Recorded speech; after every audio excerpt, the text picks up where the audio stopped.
Okay, episode 4 for the Innovator's Toolbox, and this one is focused on our primitive brain and the system of credits and debits that we live in. So this one's especially a message for millennials and Zs, because I see those generations having a tough time in understanding this concept necessarily. And so at the heart of this idea is hardwired in our brains is this understanding of trying to keep credits and debits or wins and losses or good things that happen to me versus bad things that happen to me and trying to keep that in balance. And the essential learning is that it's not a one-to-one ratio. It's not one good thing and one bad thing offset and balance each other out. When you think about your relationships at work or in life, it's usually if someone does something bad, then you have to do a bunch of good things in return. And they might be a bunch of small things or a few big things. The smaller the good deed or the positive action or the correct work product, if it's a bunch of small things, it's going to take many. It might take 20 or 30. If it's a big project or an outstanding presentation or report that you put together, it might only take a few of those. And basically, you're trying to wipe the memory of the bad things that you've done in the past. And so there's that phrase, fool me once, shame on you, fool me twice, shame on me. Because if you wrong me 2 times, 3 times, at some point it's on me to learn my lesson and not deal with you anymore. You know, you have some flaw in the way that you work, in your personality, in your interactions, and it's harming me. It means that I'm not getting good service, I'm not getting good product, we don't have a good relationship. It might affect other customers or something else downstream, which affects my personal brand. So we're wary of bad interactions, and for people who are on the wrong side of that equation and they did something wrong, they calculated an error. Sometimes for millennials and Zs, this can have unexpected consequences, or generations might not realize workplace appropriate behavior, the appropriate clothes to wear, whether you should have headphones in the office or not, the tone that you have within your email, how casual or professional it is, grammar, whether you use internet acronyms or emojis. Sometimes that may be appropriate, sometimes not. And you listen to some of this stuff and you're like, oh, it's not a bad thing. It's just a misunderstanding.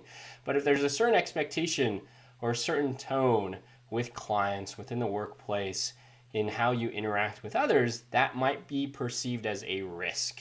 You know, I don't know how they're going to represent themselves, our team, our brand, our company in front of a client or a customer. That looks like it might be a risk.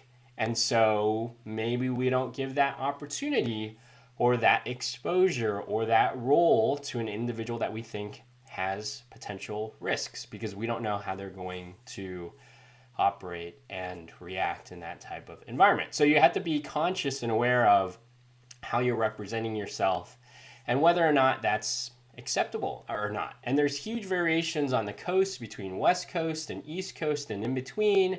And so you'll know, or you'll have to figure it out based on your environment and the type of job that you're being asked to do. But back to this idea of credits and debits, you have, if you've done something bad, then you have to make up for it for many more times that in good positive actions or activities. The good news is, I think in our hearts as human beings, as a society, we like redemption stories. We like people who have had a fall from grace and who are able to turn things around and succeed.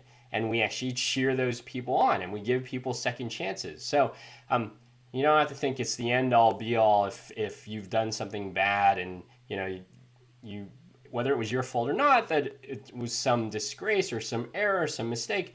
Life goes on. You work together, you try and push through.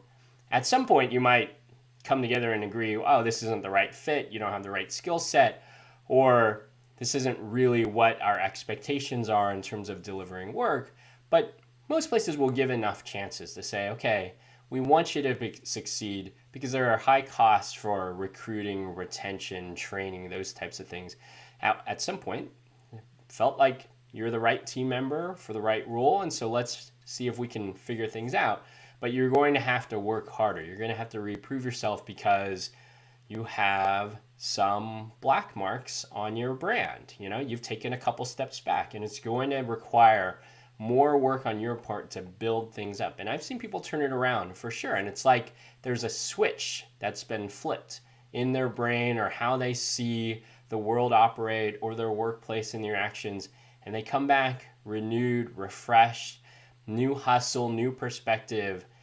And so I wouldn't worry if you feel like you're taking a couple steps back. Maybe you're just on the wrong path and you need to pivot and reprioritize.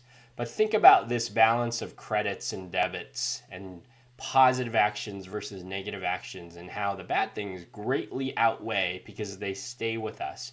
They stay in our memory. And so to wipe those away, you have to balance them unevenly with many-fold more positive actions on the other side. That's all.